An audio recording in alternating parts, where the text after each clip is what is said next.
Esther 3ஆம் அதிகாரம் 1ஆம் வசனம் முதல் 15ஆம் வசனம் வரை.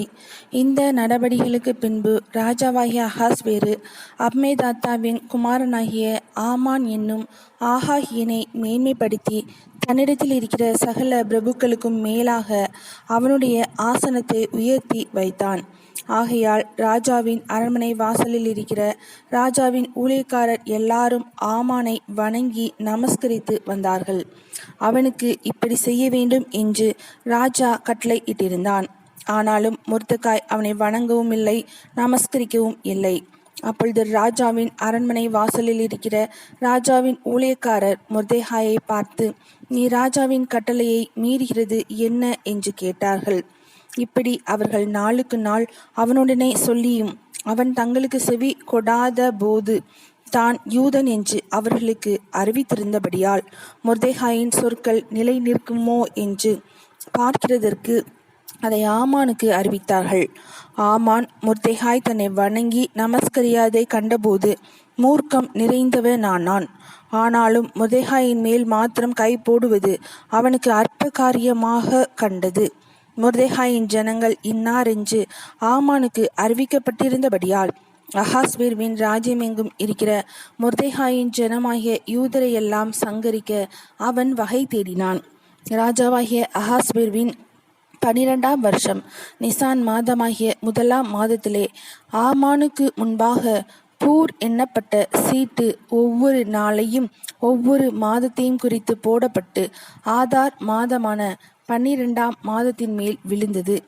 அப்பொழுது ஆமான் அகாஸ்வேரு ராஜாவை நோக்கி, உம்முடைய ராஜ்யத்தின் சகல நாடுகளிலும் உள்ள ஜனங்களுக்குள்ளே ஒருவித ஜனங்கள் சிதறுண்டு பரம்பியிருக்கிறார்கள். அவர்களுடைய வழக்கங்கள் சகல ஜனங்களுடைய வழக்கங்களுக்கும் விகற்பமாய் இருக்கிறது. அவர்கள் ராஜாவின் சட்டங்களை கை கொள்கிறதில்லை. ஆகையால் அவர்களை இப்படி விட்டிருக்கிறது ராஜாவுக்கு நியாயமல்ல. ராஜாவுக்கு சம்மதியானால் அவர்களை அழிக்க வேண்டுமென்று எழுதி அனுப்ப வேண்டியது. அப்பொழுது நான் ராஜாவின் கஜானாவிலே கொண்டு வந்து செலுத்த 10,000 தாலந்து வெள்ளியை எண்ணி காரியக்காரர் கையில் கொடுப்பேன் என்றான். அப்பொழுது ராஜா தன் கையில் இருக்கிற தன் மோதிரத்தை கழற்றி அதை ஆகாகியனான அம்மெதாத்தாவின் குமாரனும் யூதரின் சத்துருவுமாகிய ஆமானிடத்தில் கொடுத்து, ஆமானை நோக்கி, அந்த வெள்ளியை நீ வைத்துக்கொள், அந்த ஜனத்துக்கு உன் இஷ்டப்படி செய்யலாம் என்றான். 1ஆம் மாதம் 13ஆம் தேதியிலே ராஜாவின் சம்பிரதிகள் அழைக்கப்பட்டார்கள். ஆமான் கற்பித்தபடியெல்லாம் ராஜாவின் தேசாதிபதிகளுக்கும் ஒவ்வொரு நாட்டின் மேல் வைக்கப்பட்டிருந்த துரைகளுக்கும் ஒவ்வொரு ஜனத்தின் பிரபுக்களுக்கும் அந்தந்த நாட்டில் வழங்கும் அச்சரத்திலும் அந்தந்த ஜாதியார் பேசும் பாஷையிலும் எழுதப்பட்டது. ராஜாவாகிய அகாஸ்வேருவின் பெயரால் அது எழுதப்பட்டு ராஜாவின் மோதிரத்தினால் முத்திரை போடப்பட்டது.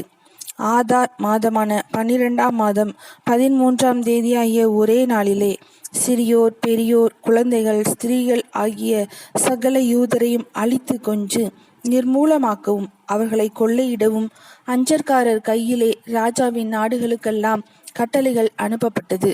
அந்த நாளுக்கு ஆயத்தப்பட்டிருக்க வேண்டும் என்று சகல ஜனங்களுக்கும் கூறி அறிவிக்கிறதற்காக கொடுக்கப்பட்ட கட்டளையின் நகல் இதுவே. இது ஒவ்வொரு நாட்டிலும் பிரசித்தம் பண்ணப்பட்டது.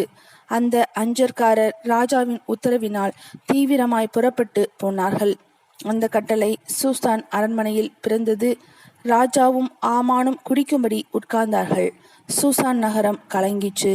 எஸ்தர் 3ஆம் அதிகாரம் முடிந்தது.